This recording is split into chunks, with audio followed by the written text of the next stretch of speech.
अस्सलाम वालेकुम जी दोस्तों, सारे खरीयत नाल ही हो। अज नाश्ता करन लगे हैं सुबह सुबह सब्जियां वाला पराठा लगे हैं खुद बनान ते खान ते तुसीं चेक करना है किस तरह बनाने हैं। ठीक है जी।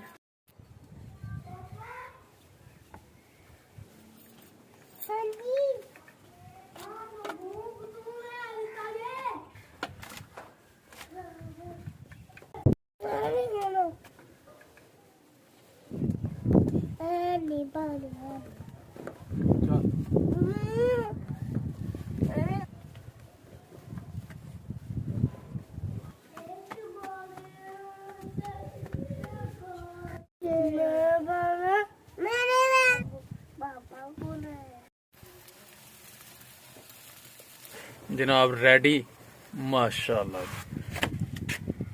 ऐ जे जनाब पक गया ना। ते हुण कर लो नाश्ता। नाश्ते च बेहतर